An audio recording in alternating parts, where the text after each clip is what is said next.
balma ani akuma abalwa gedo na odenge do bukari mari kilo onora buku ame malien bela jere fo mu be jamana ko na mu be jamana ko ka afro be ama video follow inte manim ko fe anya la yini ka video flana ko kebi wala saka hakna ta ani anga yetu ko jamana ko la wala sa ka contribuer jamana jolla alors anga video follow ko na bakuba la ani kuma munu ko wode ko ni ka fo ko anga hakna ta la transition civil de kanga aziri wa kun kala manga jaya a tare mba wan te 6 mois à 12 mois ka ko fa ira ka transition ka bara kire drone no de ka élection présidentielle ko organiser o te manen ko fe ani aka haknata an la de kan kuma anyo ta kanya CRP mboma anyo hakli jinka fo kuma kan folo mu fo ba déclaration konana no e ka ko transition na jaya no de ka fo kuma na fanga kama no de ka ko na bara ke man kono diundi donc ko hakito kuma ina jamana nga tanye transition ka reçu a bebu ko kuma inde konana donc anya anyunu fe kana so tuwasila moka ugo o hakna inka raka malika tanye be o kuma inde donc ko fe anya anyunu fe fana ka fo mali ni c'est-à-dire mali be ton munu konana do ina ko sidawuni atowi ani afo chogodi bad mange mo mun bina ande mais c'est-à-dire mali ni mo mun be adame bagan nu wache et c'est un peu mo kana son tuwasila mali ni o bad mange nu ka bla yona donc je pense que en vidéo follow kon na kuma bakuba an yo kuma ndefo donc o doni budget kuma chamankera bara chamankera donc voilà an amena po fana akla kana anye kon num bara mum bi ka ke an ye chogo bara num tabula ani hakina mbabulu ka atnye chuma wala sa transition ya bisa réussi chogo mna wala sa jamana bisa basiki chogo mna wala sa jamana bisa ke malen be dale sa ko chogo mna donc di aya la jininga vidéo flana de fana ke donc voilà madame ni terme de référence validation bara mun no kera CCB là et donc je pense que au kera malen be nyana ani mun kera CCB là ani région konana ni gouverneur ye ou bara nous utiliser donc ni ata CCB tala ina yi ka fo CCB konana et la chama yira kono on peut dire que c'est regrettable mais vraiment ça a été très mal organisé donc nga amba famia kada ka sura suda a initié amba famia mais kuma yon c'est-à-dire mo fora yon ko chukomina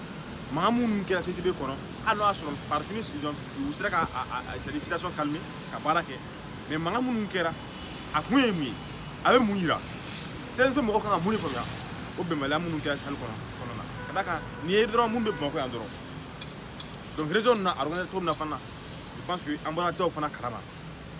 donc je pense que mamun kera CCB kono na ba ira ka fo malien bena ka hakna do bi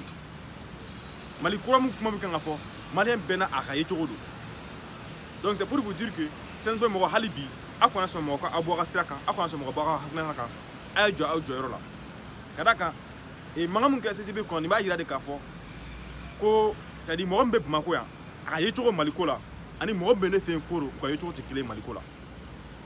mo mbe kai ani mo mbe kidal ko yetogo tekile jamana en kola mo mbe kolonjeba ani mo mbe kasa ko yetogo tekile donc bi aye bara nke domina no ye kana ça ne peut plus ga litiko para CV et aye o bara munke aye bara nke domina a donga fo ni bara ko na yake abna fasodo kuma bo a donga fo abna sali fasodo bara de kay ama be nyinga ama be concerti aye ni bara nke et heureusement aye bara nke ça a été consommé par le peuple malien parce que d'une part de manière contemplée donc voilà si ça bi na na ka fo ko bon ko awka yere bla bara muna est-ce que ni bara imbe kekumbewa o nyingal kanake parce que ne ka famel la abka baram ke no de concertation nationale de abka ngata mo fe abta kasafi abna kasafi abta kasafi abka yere bla bara muna mbete bara mbete et c'est-à-dire ni beke kunte kadaka nyoro fo et peuple mu bika tere fo ayebi munu bala ko bi auto fanga kuna munu bala ko a transition ke sa nani aka mali redresser munu bika ngani kuma fo woti la mo kelem ule kumbe kunungo ka fo ko no ko boita blanc ko bois 2023 ko bois faux ça votre moron c'est eux qui ont manqué de courage pour dénoncer la mauvaise gouvernance du régime sortant donc bi nous lu nana kana kuma sumo ni kuma su faye yala nunu ya aw niwa yala o bɛ mun ɲini na a kan ka yɛrɛ kun ɲini o la donc c'est pour vous dire que bi jamana bɛ yɔrɔ min na ni n ko le fait d'impliquer tout le monde ou de conseiller tout le monde c'est une bonne chose n sɔnna mais jamana bɛ lahalaya min kɔnɔ na n ko an bolo a ma se o ma a ye ko de kɛ c'est à dire aw ni di jamana ma ka nin baara in kɛ n'an m'aw jija a bɛ se ka dabiri aw da la donc an se ka laɲini tɛ mais a y'aw jija a bɛ ka nin baara minnu kɛ a kan ka dabiri aw da la bilen a ye jɔ aw jɔyɔrɔ la a bɛ ka consultation fɛn fɛn min kɛ a bɛ taa karisa fɛ yen a bɛ taa diinɛ ɲɛmɔgɔ fɛ yen a bɛ taa politique mɔgɔ fɛ yen a bɛ taa société civile fɛ yen a bɛ ka fɛn fɛn min kɛ a ma se nin bɛɛ ma a ka responsabilité ta ka nin baara in kɛ hali bi a ye jɔ aw jɔyɔrɔ la n y'o de fɔ jamana tɛ se ka refonder pendant une période de transition o tɛ se ka kɛ cogoya si la jamana bɛ jɔ sur la base d'une vision sur la base d'un programme bien précis donc je pense que o baara ninnu an ka politique mɔgɔw de kan k'a kɛ donc n'o y'a sɔrɔ minnu b'a la ko a ka jamana refonder c'est vrai n y'o de fɔ mali la bɛɛ ka dama ka kan jamana ko la i kɛra politicien ye i kɛra diinɛmɔgɔ ye i kɛra militaire ye i kɛra civil ye bɛɛ dama ka kan jamana in ko la nka f'an ka dɔn fana k'a fɔ bi jamana bɛ période min kɔnɔ pour que c'est à dire dɔ kana fara gɛlɛya kan aw ka sɔn c'est à dire transition in a kuntala kana janya aw kana sɔn mɔgɔ k'aw nɛgɛ minnu b'a la ko mouvement de soutien dɛ minnu b'a la ko non l'armée de fɔ l'armée malienne avait besoin de c'est à dire du soutien du peuple malien depuis 2012 fo bi nka n y'a ye k'a fɔ bi de mɔgɔw bɛ ka wuli ka na ko armée dɛmɛ donc il faut que aw hakili to o yɔrɔ la donc n bɛ fɛ ka mun fɔ concertation ninnu a ma se nin bɛɛ ma bi baara o baara a bɛ dépend c'est à dire à départ de la don min na le 18 août où a ye nin baara in kɛ n'a kun jɔra aw jɔyɔrɔ la k'a fɔ ko non ko bon an ye coup d'état de kɛ et n'a kun ye constitution suspendue bi a bɛ gɛlɛya o gɛlɛya min kɔnɔ a kun tɛ nin gɛlɛya in kɔnɔ n'a kun ye institution ninnu bɛɛ dissous ka se k'a fɔ ko bon voilà vous allez prendre une loi fondamentale pour que jamana in jɔ pendant une bonne période pendant vraiment c'est à dire un bon moment pour que jamana recadrer ka ɲɛ pour que jamana basigi k'a di civil ma n'a kun y'o kɛ bi minnu bɛ ka don aw kan minnu b'a la ko k'u lamɛn minnu b'a la ko ka baara kɛ n'u hakilita ye u bɛɛ tun bɛ siran ka don aw kan i kɛra politicien i kɛra diinɛmɔgɔ i b'a fɔ ko bon bɛɛ ka t'i place la an ye sɔrɔdasiw an de fanga ta n'a faamuya donc maintenant n'a mɔgɔw jɔra mun na a b'o wele ka na ka da kan o la a kɛra diinɛmɔgɔ ye a kɛra société civile ye a kɛra sɔrɔdasi ye a kɛra politique ye ɲuman b'a bɛɛ la a bɛɛ la baarakɛla b'a bɛɛ la hakilina ɲuman bɛ mɔgɔ min na a b'a bɛɛ la fasoden ɲuman bɛ a bɛɛ la donc o mɔgɔw a b'u kelen kelen ta a bɛ baara kɛ n'a ye nka aw nana depuis départ la aw nana hakilina mun ye bi aw ka sɔrɔ b'o de fana kɔnɔ jamana ka sɔrɔ ɲuman b'o de fana kɔnɔ mais ni mɔgɔ y'aw dévier k'o bɔ o hakilina kɔnɔ na k'a fɔ ko bon voilà restez au pouvoir ka da kan aw yɛrɛ ma na c'est à dire vous n'êtes pas venu pour rester au pouvoir aw yɛrɛ ka kuma kɔnɔ a y'o de fɔ aw ko tension tɛna diya aw ko aw nana ka jamanadenw ka baara de tɔ lase donc c'est pour dire que bi minnu b'a la ko non ko a ye to fanga in kunna il faut être clair avec eux u ka sɔn aw k'aw nɛgɛn n y'o de fɔ ni mun kɛra mali la événement mun kɛra mali la o ɲɔgɔnna kelen de kɛra identiquement au Burkina Faso en 2013 Burkina yen nɔ fana peuple c'est une partie du peuple qui s'est levé pour c'est-à-dire combattre les pouvoirs en place